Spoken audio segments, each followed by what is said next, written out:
আসসালামু আলাইকুম। কি বানাবো আমার আয়োজন দেখেই বুঝতে পারছেন। এখানে কি কি আছে দেখাবো। দুপুরে হিন্টস দিয়েছিলাম ছবি দিয়ে যে কি তৈরি করব।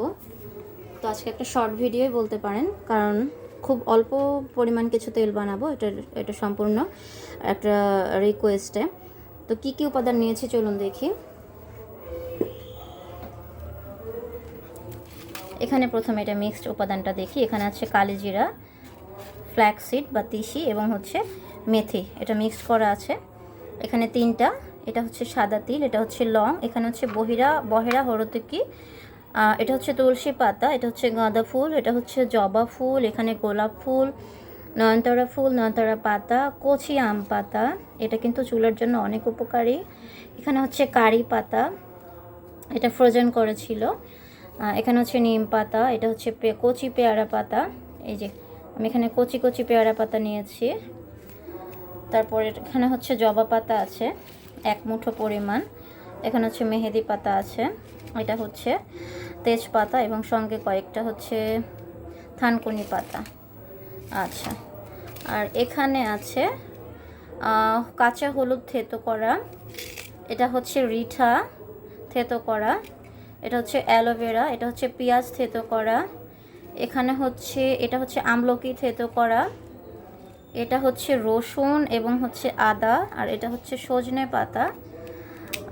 তো এখানে হচ্ছে মোট কয়টা উপাদান আমি আজকে নিয়েছি। আচ্ছা, যেহেতু আমি নোট করে নিয়েছি উপাদান এইগুলো, তো এই যে এগুলো দেখতে পাচ্ছেন, এগুলো কিন্তু পরে মিক্সড করব। তেলটা বানানোর পরে যখন ঠান্ডা হবে তখন এটা হচ্ছে চুলের ভিটামিন ই ক্যাপ, এগুলো আমি অ্যাড করব। তো আজকে যে আমি লিস্ট করেছি 37টা উপাদান হয়েছে, এই যে নাম্বারিং করে দেখেন, আমি এখানে নাম্বারিং করে 37টা উপাদান নিয়েছি। আর এখানে আছে এই যে 1 লিটার নারকেল তেল, এই যে 1 লিটারের বেশি হবে এখানে। আর আমি সঙ্গে দেব কিছুটা সর্ষের তেল। আর বাকি যে তেলগুলো আছে যেমন ক্যাস্টর অয়েল, কালিজিরা তেল, তিসির তেল, এগুলো আমি পরে দেখাবো ভিডিওতে, কারণ ওগুলো আমি পরে অ্যাড করব।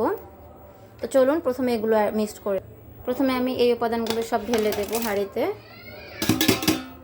সবগুলো ঢেলে দেব এভাবে একে একে।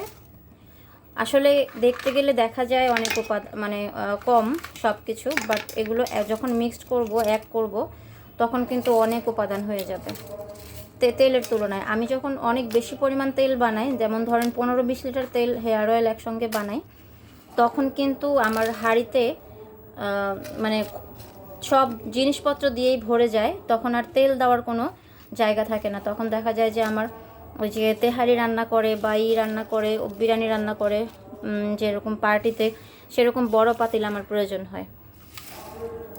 ঠিক আছে, তো এই যে আমি সমস্ত উপকরণগুলো, সমস্ত পাতাগুলো দিয়ে দিচ্ছি, এখানে জবা ফুল দিয়ে দিচ্ছি, সব কিছুই দিয়ে দিলাম, কিছুই লুকাবো না। আজকাল কোনো সিক্রেট রেসিপি বলতে কিছু নেই, কারণ এখন সব কিছু ইউটিউবে পাওয়া যায়, বিশ্ব এখন হাতের মুঠোয়।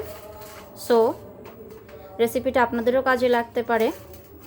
আর সবার হয়তো আসলে এগুলো জোগাড় করা বা সময় বানানোর সময়ও হয় না, আর সেজন্যই হচ্ছে আমরা আছি অনলাইনে এগুলো সেল করার জন্য।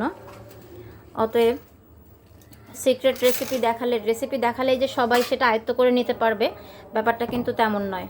ঠিক আছে, সবাই সব কিছু বানাতে পারে না, সবার হাতের সব কিছু ভালোও হয় না। সবার হাতের সব কিছু যে ভালো হবে, কার্যকরী হবে এবং হচ্ছে কাজ করবে সেটা কিন্তু নয়। বিসমিল্লাহ।